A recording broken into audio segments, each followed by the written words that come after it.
En 1861, le Mexique traverse une période chaotique. Depuis son indépendance, le pays n'a connu que l'instabilité politique et économique. Les conservateurs catholiques s'affrontent aux libéraux anticléricaux dans une guerre civile sanglante.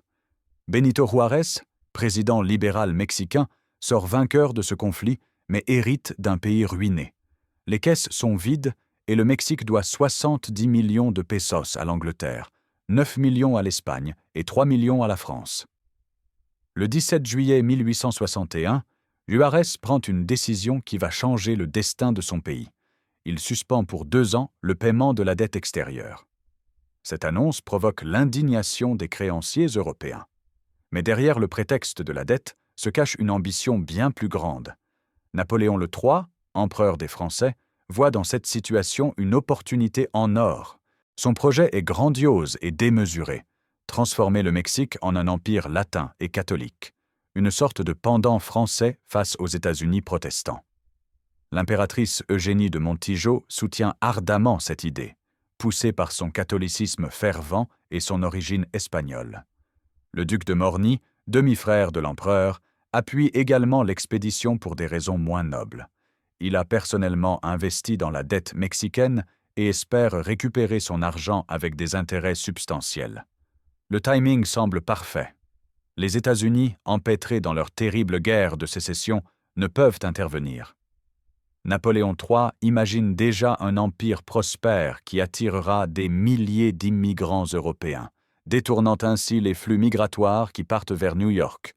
Les Italiens, les Irlandais, les Grecs choisiront Veracruz plutôt qu'Ellis Island. En octobre 1861, la France signe la Convention de Londres avec l'Angleterre et l'Espagne. Les 3 puissances envoient des forces militaires au Mexique. En décembre 1861 et janvier 1862, les troupes débarquent à Veracruz, 2500 Français, 700 Britanniques et 6000 Espagnols venus de Cuba. Mais les Alliés comprennent rapidement que Napoléon III ne veut pas simplement récupérer une dette. Il veut conquérir le pays. En avril 1862, révoltés par les ambitions françaises, Anglais et Espagnols se retirent. La France reste seule. Le général Lorenzès déclare alors la guerre non à la nation mexicaine, mais au gouvernement de Juárez.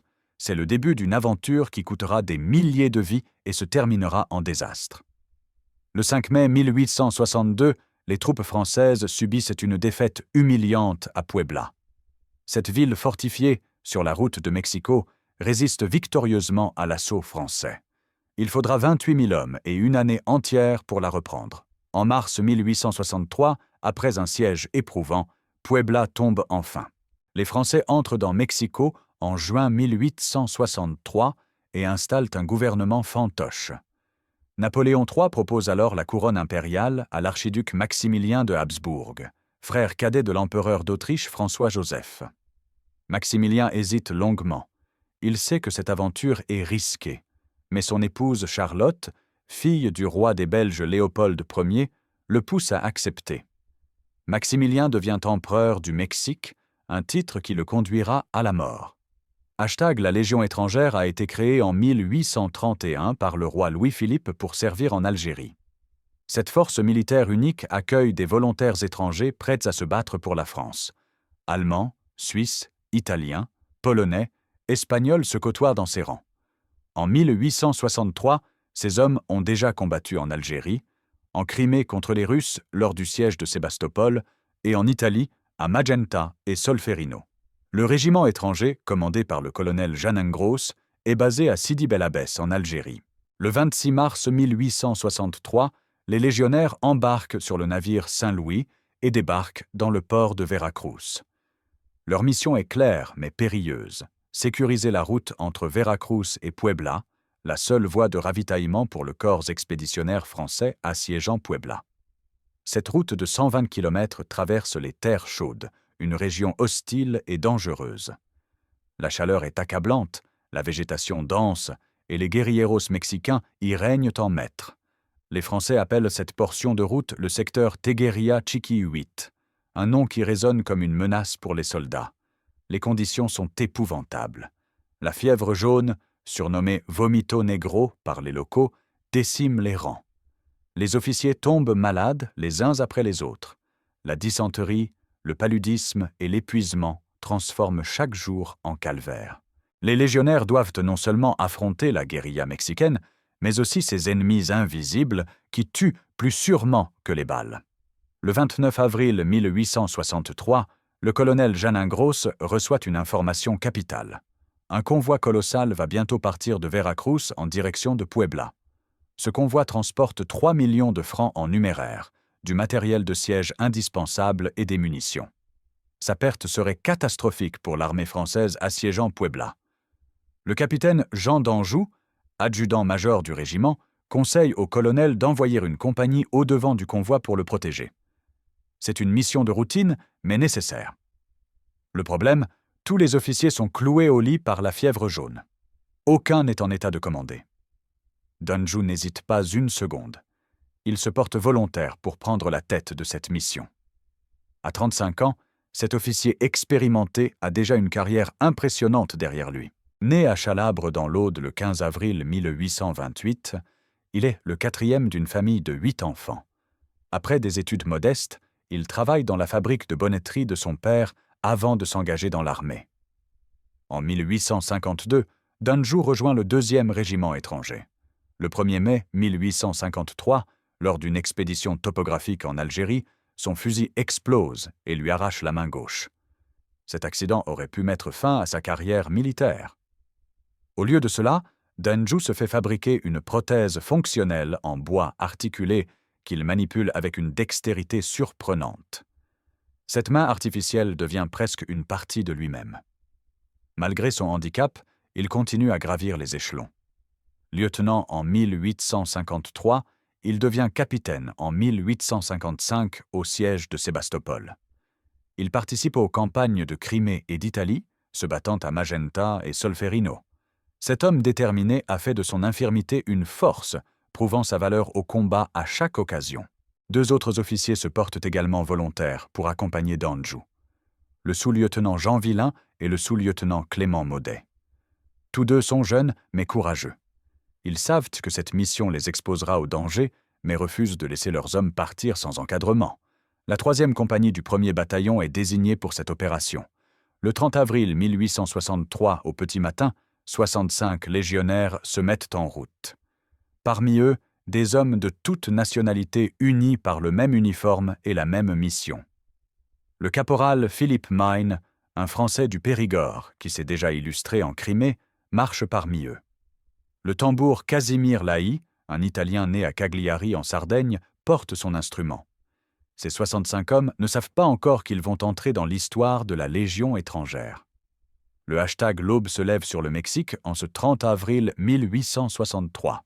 Les légionnaires marchent depuis plusieurs heures dans la chaleur naissante. Vers 1h du matin, ils sont partis de leur base pour effectuer leur mission de reconnaissance et de protection du convoi attendu. La nuit mexicaine leur offre un répit provisoire contre la chaleur étouffante qui règne pendant la journée. Aux premières lueurs du jour, près du village de Palo Verde, le capitaine d'Anjou ordonne une halte. Les hommes sont épuisés et affamés. Ils ont besoin de se restaurer avant de continuer. L'ordre tombe. On prépare le café. Les légionnaires posent leurs sacs, sortent leurs gamelles et allument des feux. L'odeur du café commence à se répandre dans l'air matinal. Le moment semble paisible. Les soldats se détendent, certains s'assoient, d'autres vérifient leur équipement. La routine d'une mission comme tant d'autres. Mais soudain, vers 6h du matin, un cri retentit. « Aux armes !» Des cavaliers mexicains surgissent de nulle part. Des centaines de chevaux galopent vers la petite troupe française. Les légionnaires n'ont même pas le temps de boire leur café. En quelques secondes, ils forment un carré défensif, fusils pointés vers l'ennemi. D'Anjou sait immédiatement qu'ils sont en danger mortel. Face à eux se trouvent au moins 600 cavaliers, peut-être plus. Le capitaine prend une décision rapide.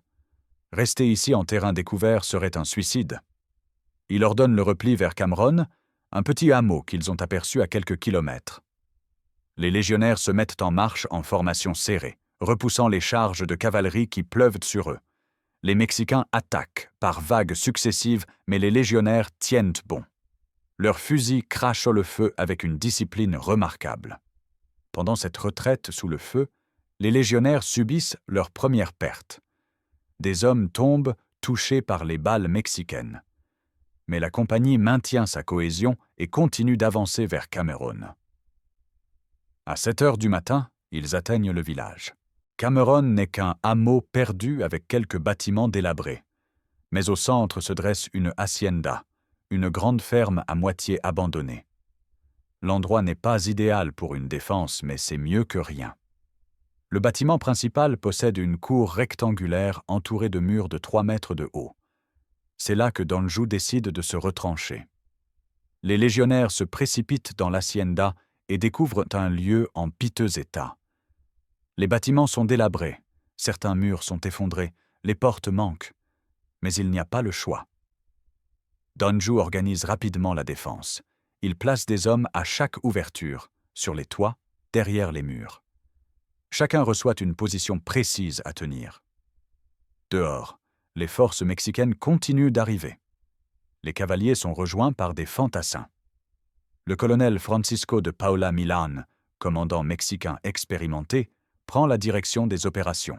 Il dispose maintenant de 1200 fantassins répartis en 3 bataillons et 800 cavaliers. Face à lui, 65 légionnaires enfermés dans une hacienda en ruine.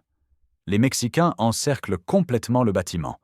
Milán fait défiler ses forces devant les murs pour montrer aux Français l'énormité de leur infériorité numérique. C'est une démonstration de force classique destinée à briser le moral de l'adversaire. Des milliers d'hommes paradent sous les yeux des légionnaires. Le message est clair. Rendez-vous ou mourrez. Vers 9 heures du matin, un émissaire mexicain s'approche sous drapeau blanc. Il transmet la proposition du colonel Milán. Les Français doivent se rendre immédiatement. En échange, ils auront la vie sauve et seront traités comme des prisonniers de guerre honorables. C'est une offre généreuse compte tenu de la situation. Le capitaine Danjou écoute la proposition. Puis il répond d'une voix ferme « Nous avons des cartouches et ne nous rendrons pas ». Sa réponse est sans appel. L'émissaire repart, stupéfait par tant d'entêtement face à une telle supériorité numérique. Danjou sait que sa décision condamne ces hommes. Mais il comprend aussi l'importance stratégique de leur sacrifice. Si les Mexicains sont fixés ici à Cameron, le convoi précieux pourra passer sans encombre. Chaque heure gagnée est une victoire. Le capitaine lève sa main de bois et prête serment de ne jamais se rendre. Il demande à tous ses hommes de faire de même. Un par un, les 64 légionnaires jurent de se battre jusqu'à la mort. Ce serment va devenir légendaire. C'est le serment de Cameron, un engagement sacré qui définira l'esprit de la Légion étrangère pour les générations futures. Dès le refus de Danjou, les Mexicains lancent leur première attaque. Les cavaliers mettent pied à terre et se transforment en fantassins pour l'assaut. Cette première charge est maladroite et désorganisée. Les officiers mexicains sous-estiment la détermination des légionnaires. Les Français laissent les assaillants s'approcher. 50 mètres, 40, 30. Danjou attend le moment parfait. À 20 mètres, il hurle l'ordre de tir. Une première salve dévastatrice fauche les premiers rangs mexicains. Les fusils miniers des légionnaires font des ravages à cette distance. Avant que les Mexicains ne se ressaisissent, une deuxième salve part, puis une troisième. Les soldats de Milán s'arrêtent, tourbillonnent sous l'impact des balles et battent en retraite en désordre. 50 cadavres jonchent le sol devant l'hacienda. Cette première tentative s'est transformée en boucherie pour les attaquants. Les légionnaires poussent des cris de défi et des hurrahs moqueurs. Leur morale reste intacte malgré la situation désespérée. Le colonel Milán est furieux. Comment une poignée d'hommes peut-elle repousser une force aussi supérieure en nombre? Il réorganise ses troupes et change de tactique. Plutôt que des assauts frontaux, il va user les défenseurs par un siège et un feu nourri. Les tireurs d'élite mexicains prennent position dans les bâtiments avoisinants et sur les hauteurs environnantes. Ils commencent à cribler l'hacienda de balles. Chaque légionnaire qui se montre devient une cible. Les Mexicains parviennent à occuper une partie des bâtiments de la ferme, notamment une écurie avec une fenêtre donnant sur la cour intérieure. De cette position privilégiée, les tireurs mexicains peuvent voir les légionnaires se déplacer dans la cour. C'est un poste mortel. Mais les Français ripostent avec tant de précision que les Mexicains n'osent plus s'approcher de cette fenêtre. Chaque fois qu'une tête apparaît, une balle siffle. Les heures passent dans un échange de tirs incessants. La chaleur devient insupportable. Le soleil mexicain tape sans pitié sur l'hacienda. Les légionnaires n'ont presque pas d'eau. Leurs gourdes sont vides, ou presque. La soif commence à les torturer autant que les balles ennemies. Vers 10 heures du matin, une balle traverse la cour et frappe le capitaine d'Anjou en pleine poitrine. Il s'effondre, mortellement touché. Les légionnaires se précipitent vers leur commandant, mais il est déjà trop tard. d'Anjou meurt en quelques minutes, le sang coulant de sa blessure. Sa main de bois repose à ses côtés. La mort du capitaine est un coup terrible pour le moral des hommes. Ils viennent de perdre leur chef, l'homme qui a prêté serment avec eux quelques heures plus tôt. Mais il n'y a pas le temps de pleurer. Le sous-lieutenant Villain prend immédiatement le commandement. Il doit maintenir la cohésion de la troupe malgré la perte de d'Anjou. Villain est jeune, mais déterminé. Il continue la stratégie de son capitaine. Défendre chaque position, économiser les munitions, tenir aussi longtemps que possible. Les légionnaires se battent avec une rage renouvelée. La mort de d'Anjou, loin de les briser, renforce leur détermination. Les Mexicains, constatant que les assauts frontaux ne fonctionnent pas, changent à nouveau de tactique. Ils commencent à grimper sur les murs et les toits pour tirer sur les défenseurs d'en haut. C'est une stratégie efficace car l'hacienda est vaste et les 64 légionnaires restants ne peuvent pas surveiller tous les points en même temps. Des Mexicains apparaissent sur un mur, tirent, puis disparaissent avant que les Français ne puissent riposter. D'autres surgissent ailleurs. C'est un jeu mortel de cache-cache. Les légionnaires courent d'une position à l'autre pour repousser ces incursions. Mais chaque déplacement dans la cour les expose au feu ennemi. Les pertes françaises s'accumulent. Un légionnaire tombe ici, un autre là. Les blessés s'entassent dans un coin de la cour, soignés tant bien que mal par leurs camarades. Il n'y a pas de médecin, pas de matériel médical digne de ce nom. Les hommes arrachent leurs chemises pour faire des bandages de fortune. Midi approche. Les légionnaires se battent depuis 6 heures sans interruption. La fatigue se fait sentir. La soif les torture. Certains ont les lèvres craquelées, la langue gonflée. Ils n'ont pas bu depuis le début des combats. L'eau est devenue plus précieuse que les munitions. Soudain, le tambour mexicain bat. C'est le signal d'une nouvelle attaque massive. Les Mexicains se massent pour un assaut général. Le colonel Milan veut en finir. Il est déjà midi et cette poignée de Français résiste toujours. C'est humiliant pour ces forces pourtant 30 fois supérieures en nombre. À midi, les Mexicains lancent leur attaque la plus féroce. Des centaines d'hommes se ruent vers l'hacienda simultanément. Le feu des légionnaires fauche les premiers rangs, mais les assaillants continuent d'avancer, enjambant les corps de leurs camarades tombés. Le combat devient apocalyptique. Les balles sifflent de partout. La fumée de la poudre obscurcit la cour. Les cris des blessés se mêlent aux ordres hurlés par les officiers. Le sous-lieutenant Villain court d'une position à l'autre, encourageant ses hommes, dirigeant le tir, colmatant les brèches dans la défense. Mais le nombre finit par faire la différence. Les Mexicains parviennent à percer en plusieurs endroits. Des combats au corps à corps éclatent dans la cour. Les légionnaires utilisent leurs baïonnettes, frappant avec une violence désespérée. Chaque mètre de terrain se paie en sang des deux côtés. Vers 12h30, une balle atteint le sous-lieutenant Villain. Il tombe, grièvement blessé. En quelques heures, la compagnie a perdu son capitaine et maintenant son lieutenant. Le sous-lieutenant Modette, dernier officier debout, prend le commandement. Il n'a que quelques dizaines d'hommes valides autour de lui. La situation devient intenable. Les Mexicains occupent maintenant une partie importante de l'hacienda. Ils ont percé le mur de la cour à coups de pioche, créant des brèches par lesquelles ils tirent à bout portant. Ils ont également élargi la fenêtre de la chambre qu'ils occupent. De là, ils criblent les défenseurs de balles. Modet prend une décision tactique cruciale. Il ne peut plus défendre toute l'hacienda avec si peu d'hommes. Il ordonne un repli vers un bâtiment plus petit et plus facile à défendre, l'écurie située dans un coin de la cour. C'est une position de dernier recours, mais au moins les légionnaires peuvent s'y protéger partiellement. Le repli s'effectue sous le feu nourri des Mexicains. Plusieurs légionnaires tombent pendant cette manœuvre désespérée. Les survivants se regroupent dans l'écurie. Ils ne sont plus qu'une trentaine. Autour d'eux, les blessés gémissent. Certains sont mourants. Le sol est rouge de sang. L'écurie offre une protection limitée. Les murs sont criblés de balles. Les Mexicains concentrent maintenant tout leur feu sur ce point précis. Les légionnaires ripostent, mécaniquement, chargeant et tirant, chargeant et tirant. Leurs gestes sont automatiques après des heures de combat. Les heures de l'après-midi s'écoulent dans une violence inimaginable. Chaque minute semble durer une éternité. La soif est devenue une torture insupportable. Certains légionnaires ont la bouche tellement sèche qu'ils peuvent à peine parler. Leurs uniformes sont trempés de sueur et de sang. Vers 15 heures, les Mexicains tentent un nouvel assaut sur l'écurie. Ils se massent devant l'entrée et chargent. Les légionnaires les accueillent avec une salve dévastatrice tirée à moins de 10 mètres. Les premiers assaillants s'effondrent, mais d'autres prennent leur place. C'est un carnage des deux côtés. Les baïonnettes françaises étincellent dans la lumière de l'après-midi. Les Mexicains reculent, impressionnés par la férocité de la défense. Ils ont déjà perdu des centaines d'hommes dans cette bataille. Leurs officiers hésitent à ordonner de nouvelles charges face à des adversaires aussi déterminés. Mais le temps joue contre les légionnaires. Leurs munitions diminuent dangereusement. Chaque cartouche devient précieuse. Maudet ordonne de tirer moins souvent et de viser plus soigneusement. Il faut économiser les balles pour tenir jusqu'au bout. Les blessés continuent de s'accumuler. Certains meurent de leurs blessures dans des souffrances atroces.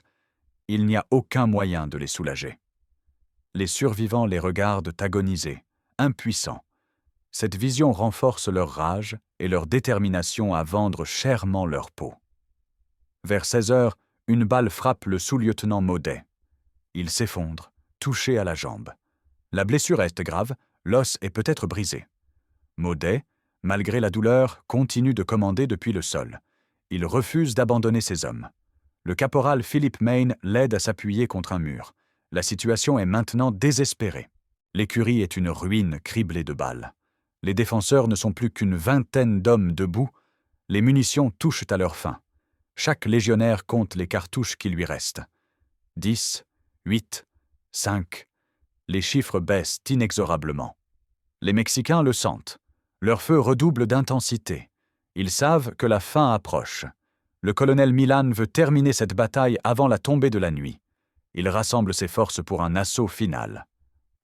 #Dixeter. Le soleil commence à décliner sur l'hacienda de Cameroun. La bataille dure maintenant depuis 11 heures.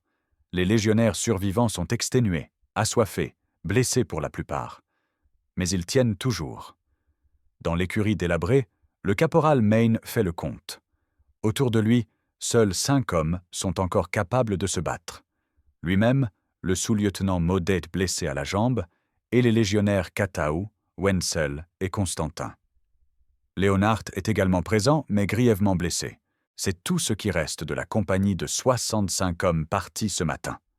Partout ailleurs, dans l'hacienda, les corps des légionnaires jonchent le sol. Certains sont morts, d'autres agonisent.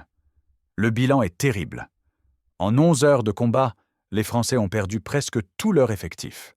Mais les Mexicains ont payé un prix énorme. Au moins 300 morts et autant de blessés jonchent les abords de l'hacienda. Mayne vérifie les munitions. Chaque homme a encore 1 ou 2 cartouches. Pas plus. Quand ces dernières balles seront tirées, il ne restera que les baïonnettes. Le caporal regarde ses camarades. Tous savent que la fin est proche. Personne ne parle. Il n'y a rien à dire. Le colonel Milan décide d'en finir. Il forme ses bataillons en colonne d'assaut pour un dernier assaut massif. Cette fois, il veut écraser la résistance française par le nombre pur. Des centaines d'hommes vont se ruer simultanément sur l'écurie. Aucune poignée de défenseurs ne peut résister à une telle vague. Mais quand Milan donne l'ordre d'avancer, ces fantassins hésitent. Toute la journée, ils ont vu leurs camarades tomber sous les balles de ces Français enragés. Toute la journée, ils ont affronté ces baïonnettes qui étincellent même dans la fumée de la bataille. Leurs officiers doivent les pousser pour qu'ils avancent. Les légionnaires voient arriver cette marée humaine. Mayne prend sa décision. Plutôt que d'attendre l'assaut dans l'écurie, ils vont charger. Oui, charger.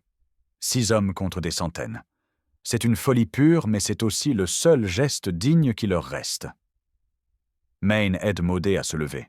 Le sous-lieutenant, malgré sa jambe brisée, se met debout en s'appuyant sur son fusil. Les 5 autres forment une ligne. Ils chargent leur dernière cartouche et fixent leurs baïonnettes. Le métal brille dans la lumière du soir. À 18 heures, Mayne hurle « Chargez !» Les 6 légionnaires sortent de l'écurie et se ruent vers les Mexicains. C'est une scène hallucinante. 6 hommes hagards, couverts de sang et de poussière, courant vers une armée entière en hurlant leur rage. Ils tirent leur dernière cartouche à bout portant. 6 Mexicains s'effondrent, puis les légionnaires se jettent dans la mêlée, baïonnettes en avant. Pendant quelques secondes d'une violence inouïe, ils frappent comme des possédés. Mayne transperce un soldat. Kataou en frappe un autre. Mais c'est un combat perdu d'avance. Une balle atteint Maudet, qui s'effondre mortellement touché. Constantin est frappé à son tour et tombe. Les 4 survivants continuent de se battre au milieu d'un cercle de Mexicains qui se resserrent. Mayne sent qu'ils vont être massacrés dans quelques secondes. Des dizaines de fusils sont pointés sur eux. Les baïonnettes mexicaines se rapprochent. C'est fini. Ils vont mourir ici, dans cette cour poussiéreuse, à des milliers de kilomètres de leur pays. Soudain, un officier mexicain se précipite vers eux en criant. Il écarte les soldats qui s'apprêtent à tirer. C'est un capitaine, peut-être un major. Il hurle des ordres en espagnol. Les soldats abaissent leurs armes, hésitants. L'officier se place entre les légionnaires et ses hommes. Il se tourne vers Mayne et crie en français « Rendez-vous, rendez-vous !» Sa voix est suppliante. Il ne veut pas voir ces hommes courageux massacrés ainsi. Toute la journée, il a vu leur bravoure. Il a vu comment 65 hommes ont tenu tête à 2000. Il a un profond respect pour ces guerriers. Mayne, Kataou, Wenzel et Leonhardt sont acculés contre un mur. Leurs baïonnettes sont encore pointées vers l'avant. Ils n'ont plus de munitions, mais leur fierté reste intacte. Le caporal regarde l'officier mexicain droit dans les yeux. Il comprend que cet homme veut leur sauver la vie. Mayne baisse lentement son fusil. Ses camarades font de même. C'est terminé. Ils se rendent. Mais le caporal pose une condition. Il crie à l'officier mexicain. « Nous nous rendons à condition que vous nous laissiez soigner nos blessés et garder nos armes. » L'officier mexicain est stupéfait. Ces hommes osent poser des conditions alors qu'ils sont vaincus, encerclés, à bout de force. Mais il ressent une telle admiration qu'il accepte. Il se tourne vers le colonel Milan qui s'approche et lui transmet la demande. Milan observe ces 4 légionnaires debout au milieu de dizaines de cadavres français et mexicains. Le colonel mexicain prononce alors une phrase qui deviendra célèbre. « On ne refuse rien à des hommes comme vous. » Il ordonne à ses soldats de permettre aux Français de récupérer leurs blessés. Les légionnaires peuvent garder leurs armes. C'est un honneur exceptionnel accordé à des prisonniers. Mayne et ses 3 camarades retournent vers l'écurie. Ils trouvent le sous-lieutenant Maudet agonisant. Il meurt quelques minutes plus tard dans les bras de Mayne. Les légionnaires rassemblent également les autres blessés survivants. Le tambour Cassimolaï est retrouvé grièvement touché mais encore en vie. Au total, une douzaine de légionnaires ont survécu, mais beaucoup sont dans un état critique. Les Mexicains permettent aux survivants de soigner leurs camarades. Ils leur donnent de l'eau, cette eau dont les Français rêvaient depuis des heures. Les légionnaires boivent avidement, leurs mains tremblantes tenant les gourdes mexicaines. L'eau n'a jamais eu un goût aussi délicieux. La nuit tombe sur Cameron. Les Mexicains commencent à compter leurs morts. Le bilan est accablant pour eux. Plus de 300 hommes sont tombés, 200 autres sont blessés. Une force de 2000 soldats a été décimée par 65 légionnaires. Le colonel Milan est sous le choc. Comment est-ce possible? Comment une si petite troupe a-t-elle pu infliger de telles pertes? Les officiers mexicains examinent l'hacienda. Les murs sont criblés de milliers d'impacts de balles. Le sol est jonché de douilles. Dans la cour, les corps des légionnaires français reposent dans des positions étranges. Certains sont morts debout, appuyés contre un mur. D'autres ont été tués baïonnettes à la main. Tous portent des blessures multiples. Parmi les cadavres, un soldat mexicain trouve le corps du capitaine d'Anjou. Il remarque sa main artificielle en bois articulé. Cette prothèse l'intrigue. Il la détache du corps et la garde comme souvenir de cette bataille extraordinaire.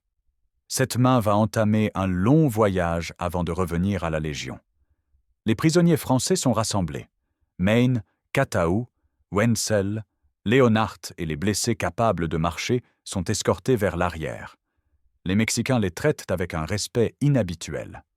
Les soldats qui hier encore leur tiraient dessus leur offrent maintenant de l'eau et de la nourriture.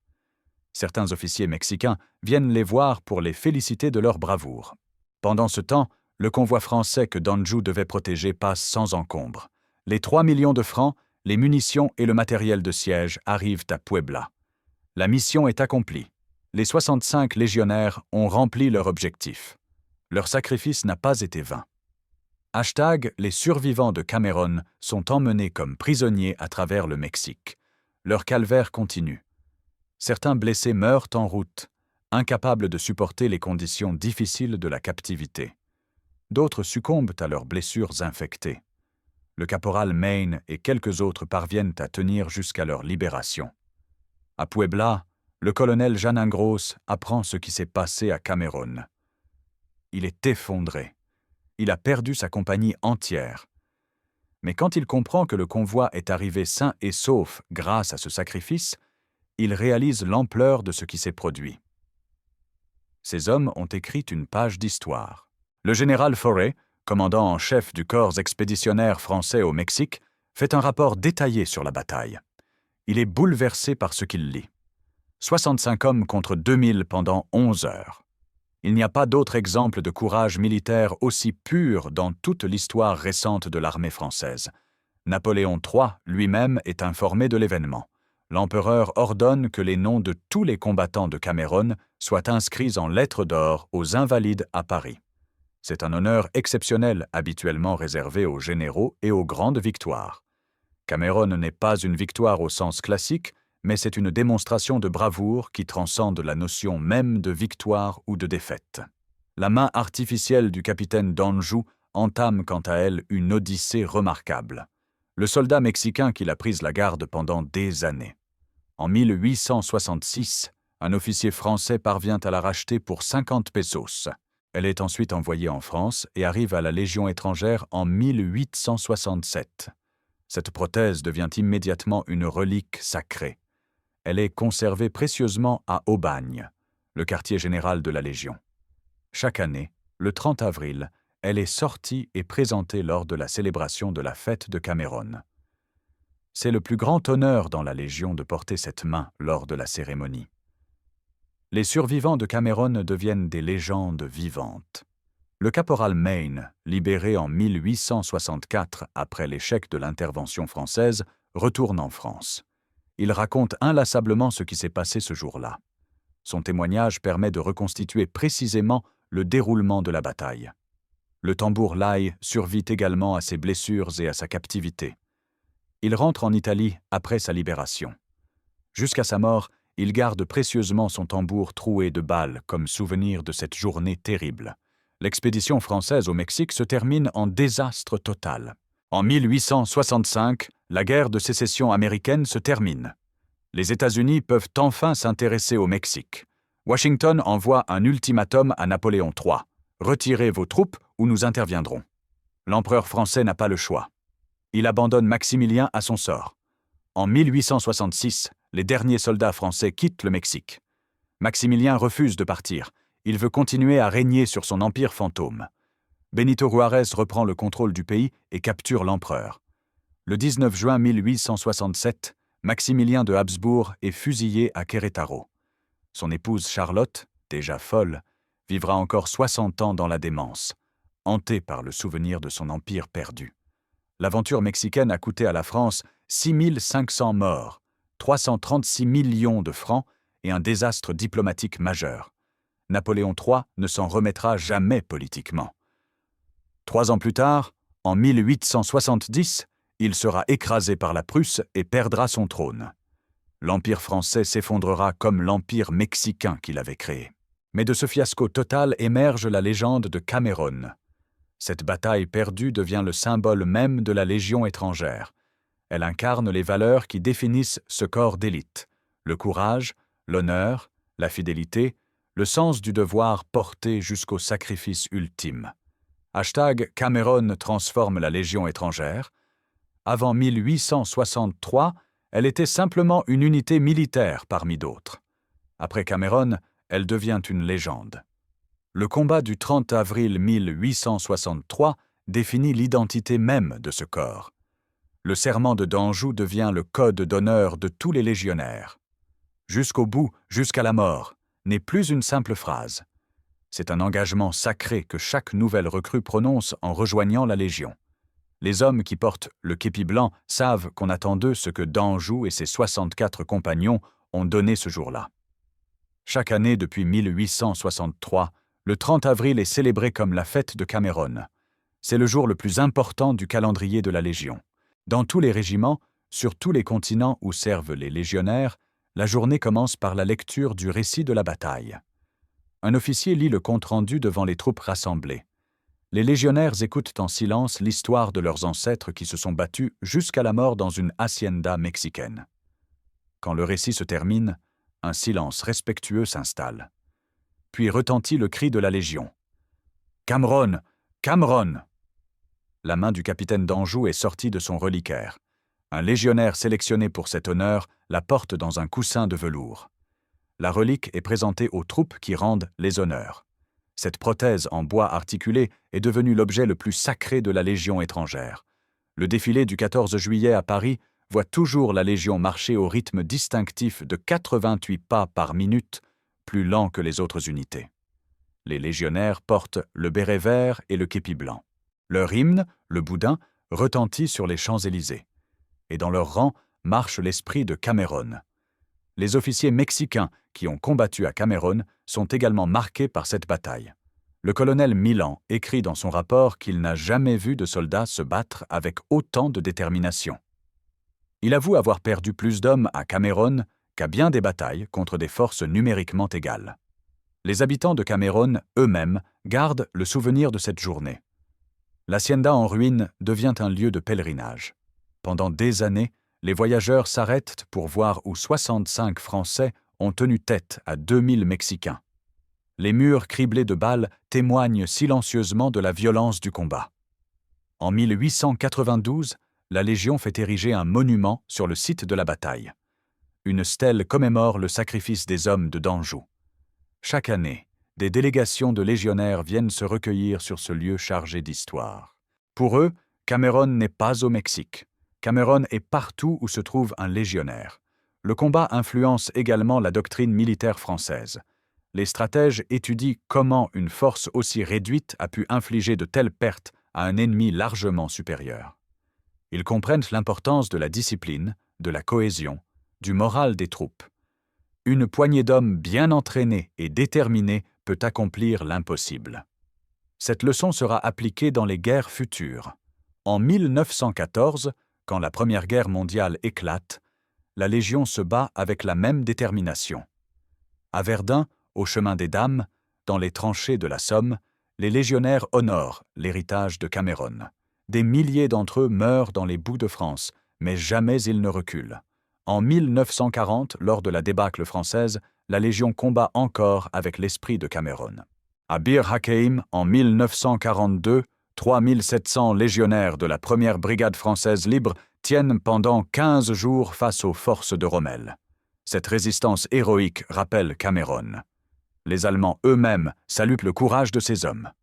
En Indochine de 1946 à 1954, la Légion subit des pertes terribles. Dien Bien Phu devient un nouveau Cameron. Des milliers de légionnaires se battent jusqu'au bout dans une cuvette encerclée par l'armée vietnamienne. Quand la position tombe le 7 mai 1954, ils ont écrit une nouvelle page de leur histoire tragique. En Algérie, de 1954 à 1962, la Légion combat à nouveau. Les légionnaires parachutistes sautent sur les djebels, traquent les combattants du FLN, se battent dans les mektas et les villages. Certains rêvent d'un nouveau Cameron où ils pourraient prouver leur valeur. Mais l'Algérie se terminera par un départ amer, un abandon qui blesse profondément la Légion. Après l'Algérie, la Légion perd Sidi Bel Abbès, sa maison historique. Les régiments doivent quitter l'Afrique du Nord et s'installer en France métropolitaine et en Corse. Aubagne devient le nouveau quartier général. C'est là que la main de Danjou est conservée, dans un bâtiment spécialement construit pour cela. Les décennies suivantes voient la Légion intervenir partout dans le monde. Au Tchad, au Liban, en Irak, en Afghanistan, en Afrique. Partout où la France envoie ses soldats, les légionnaires sont en première ligne. Et partout, ils portent l'héritage de Cameron. En 2011, la Légion célèbre le 148e anniversaire de Cameron en Afghanistan. Les légionnaires du 2e régiment étranger de parachutistes sont déployés dans la vallée d'Uzbin. Là, dans un pays hostile à des milliers de kilomètres de la France, ils lisent le récit de la bataille du 30 avril 1863. L'histoire résonne étrangement avec leur propre situation. Ces hommes qui écoutent l'histoire de Danjou viennent de dizaines de pays. Il y a des Polonais, des Roumains, des Brésiliens, des Sud-Africains, des Chinois, des Russes. Certains ne parlent pas encore bien français. Mais tous comprennent le message de Cameron. Un légionnaire ne se rend jamais, quelles que soient les circonstances. Cette diversité est la force de la Légion. Des hommes de toutes origines, unis par le même uniforme et les mêmes valeurs. Certains fuient leur passé, d'autres cherchent une nouvelle vie. Beaucoup veulent simplement devenir Français en servant la France. La Légion leur offre cette chance. Le parcours pour devenir légionnaire est brutal. L'instruction initiale à Castelnaudary dure 4 mois. Les recrues sont poussées à leurs limites physiques et mentales. Marches forcées, entraînement au combat, exercices épuisants. Ceux qui abandonnent sont renvoyés. Seuls les plus déterminés reçoivent le képi blanc. Une fois leur contrat initial de 5 ans terminé, les légionnaires peuvent demander la nationalité française. Mais il y a un raccourci. Être blessé au combat. Français par le sang versé, dit la tradition. Celui qui saigne pour la France devient immédiatement français. C'est un honneur suprême, gagné au prix de la souffrance. Les légionnaires apprennent l'histoire de Cameron dès leur première semaine d'instruction. On leur raconte comment Danjou a refusé de se rendre, comment ces hommes ont tenu serment jusqu'à la mort. On leur explique que ce combat définit ce qu'être légionnaire signifie. Ils doivent être prêts à faire de même si la situation l'exige. Cette exigence n'est pas théorique. Depuis 1863, des centaines de légionnaires sont morts en honorant le serment de Cameron. En 1885, lors de la défense de Tuy Quang en Indochine, 400 légionnaires résistent pendant 38 jours à 20 000 Chinois.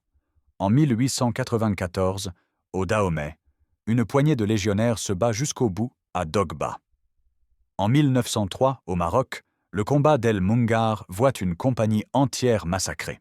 Chaque fois, les légionnaires se battent avec la même détermination que leurs ancêtres de Cameron. Chaque fois, ils refusent de se rendre même quand la situation est désespérée. Cette constance dans le courage forge la réputation de la Légion comme la plus redoutable force d'infanterie du monde. Les ennemis de la France le savent. Affronter la Légion étrangère signifie affronter des hommes qui préfèrent mourir plutôt que reculer. Cette réputation donne à la Légion un avantage psychologique considérable. Ses adversaires savent qu'il faudra tuer chaque légionnaire pour prendre une position défendue par eux. Mais Cameron n'est pas seulement une histoire de mort héroïque, c'est aussi une histoire sur le sens du devoir. Danjou et ses hommes savaient que leur mission était de protéger le convoi. Ils ont accompli cette mission au prix de leur vie. Le convoi est passé, la mission était réussie. C'est cette notion de devoir accompli qui résonne le plus profondément. Dans l'armée moderne, cette notion semble parfois dépassée. Les soldats peuvent appeler des frappes aériennes, se replier, demander des renforts. La technologie offre des options que Danjou n'avait pas. Mais l'essence reste la même. Accomplir la mission, protéger ses camarades, tenir son serment. La Légion entretient soigneusement la mémoire de Cameron. À Aubagne, le musée de la Légion consacre une salle entière à cette bataille. On y trouve des armes, des uniformes, des documents d'époque. Une maquette reconstitue l'hacienda et la position des forces en présence. Des panneaux expliquent le déroulement heure par heure. Mais le clou de la visite est bien sûr la chambre forte où repose la main de Danjou. Cette pièce est gardée jour et nuit. La température et l'humidité sont contrôlées pour préserver la relique. Seuls quelques officiers ont la clé. La main n'est sortie qu'une fois par an, le 30 avril. Le reste de l'année, elle repose dans son écrin de velours rouge. Les visiteurs peuvent la voir à travers une vitre blindée. Cette prothèse en bois articulé, noircie par le temps, fascine. Les articulations fonctionnent encore. On imagine Danjou manipulant cette main, l'utilisant pour tenir une carte, pour serrer des mains, pour commander ses troupes. Les historiens ont longuement débattu sur Cameron. Certains y voient un gaspillage inutile de vies humaines. Danjou aurait pu se rendre dès le début. Ces hommes auraient survécu. Le convoi serait probablement passé quand même. Pourquoi ce sacrifice? D'autres répondent que cette vision est trop rationnelle. Cameron n'est pas une question de calcul stratégique. C'est une question d'honneur, de fidélité aux valeurs militaires les plus élevées. Danjou a fait ce qu'il considérait comme son devoir. Ses hommes l'ont suivi volontairement. Ce choix mérite le respect, même si on peut le questionner. Le débat illustre une tension fondamentale dans la pensée militaire moderne. D'un côté, l'efficacité opérationnelle qui commande de préserver les forces et d'éviter les pertes inutiles. De l'autre, les valeurs traditionnelles d'honneur et de sacrifice qui ont toujours défini le métier des armes. Cameron se situe résolument du côté de l'honneur. Pour la Légion, il n'y a pas de débat. Cameron est sacré. C'est le fondement de l'identité légionnaire. Remettre en question ce sacrifice serait remettre en question l'existence même de la Légion. Les légionnaires ne sont pas des soldats ordinaires. Ils sont les héritiers de Danjou, de Maine, de tous ces hommes qui ont choisi la mort plutôt que le déshonneur. Cette identité façonne le recrutement de la Légion. Ceux qui s'engagent savent ce qu'on attend d'eux. Ils savent qu'on leur demandera peut-être de donner leur vie. Beaucoup viennent précisément pour cela. Ils cherchent quelque chose de plus grand qu'eux-mêmes, une cause pour laquelle se battre, une famille qui ne les abandonnera jamais. Car la Légion est aussi une famille. Les légionnaires se soutiennent mutuellement avec une loyauté farouche. Quand l'un d'eux tombe, les autres prennent soin de lui. Quand l'un d'eux meurt, son nom est gravé sur les monuments. Personne n'est oublié. Cette solidarité reflète celle des 65 hommes de Cameron qui sont restés ensemble jusqu'au bout. Les anciens légionnaires gardent des liens étroits avec leur régiment. Même à la retraite, ils se considèrent eux comme légionnaires. Chaque 30 avril, ils se rassemblent pour célébrer Cameron. À Paris, à Marseille, à Lyon, partout où il y a des anciens, des cérémonies sont organisées. On boit à la mémoire des morts. On chante le boudin. On se souvient. Certains anciens retournent au Mexique pour visiter Cameron. Ils font le pèlerinage vers l'Hacienda où leurs prédécesseurs sont tombés. Aujourd'hui, il ne reste presque rien du bâtiment d'origine. Les murs se sont effondrés avec le temps, mais une stèle marque l'emplacement. Les légionnaires viennent se recueillir, saluer leurs ancêtres tombés il y a plus de 150 ans.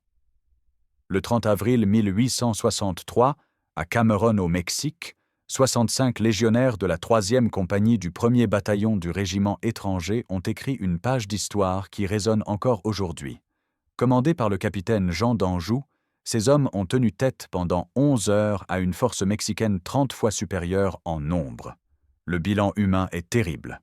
Du côté français, 49 morts et 16 prisonniers dont certains mourront de leurs blessures. Un seul homme est ressorti indemne de cette bataille. Tous les officiers sont morts au combat. Du côté mexicain, plus de 300 morts et 200 blessés témoignent de la violence des affrontements. Mais au-delà des chiffres, Cameron représente quelque chose de plus profond. C'est l'illustration parfaite des valeurs qui définissent la Légion étrangère. Le courage face à l'adversité, la fidélité à la mission, le refus de l'abandon, la solidarité entre frères d'armes, le sens du sacrifice poussé jusqu'à son terme ultime. L'histoire de Danjou et de ses hommes a traversé les décennies et les siècles sans perdre sa force émotionnelle. Elle continue d'inspirer les légionnaires du XXIe siècle comme elle inspirait ceux du XIXe. La main de bois du capitaine d'Anjou, conservée comme une relique sacrée, symbolise cette continuité entre le passé et le présent. Cameron pose une question fondamentale sur la nature du courage militaire et du sens du devoir. Ces 65 hommes auraient pu se rendre dès le début. Personne ne les aurait blâmés. Mais ils ont choisi de tenir leur serment jusqu'au bout, de défendre leur honneur au prix de leur vie. Ce choix résonne encore aujourd'hui dans un monde où de tels sacrifices semblent appartenir à une époque révolue. La Légion étrangère continue d'exister et de servir la France partout dans le monde. Ces soldats viennent de dizaines de pays, parlent des dizaines de langues, ont des dizaines de passés différents. Mais tous sont unis par l'héritage de Cameron, par la mémoire de ces 65 hommes qui ont prouvé que la détermination et le courage peuvent transcender les limitations matérielles. Chaque année, le 30 avril, quand résonne le cri Cameron, c'est plus qu'une simple commémoration. C'est un rappel de ce que signifie être légionnaire. C'est une promesse renouvelée de suivre l'exemple de Danjou si les circonstances l'exigent. c'est l'affirmation que certaines valeurs méritent qu'on meure pour elles. L'hacienda de Cameron n'est plus qu'une ruine perdue dans la campagne mexicaine. Mais son nom résonne dans chaque caserne de la Légion étrangère. Les hommes qui tombèrent ce jour-là sont devenus immortels, non par leurs actes de guerre, mais par ce que ces actes représentent. Le triomphe de l'esprit humain sur les circonstances, la victoire de l'honneur sur la survie, le choix du devoir sur la facilité. Voilà ce que fut Cameron. Voilà ce que Cameron signifie encore aujourd'hui.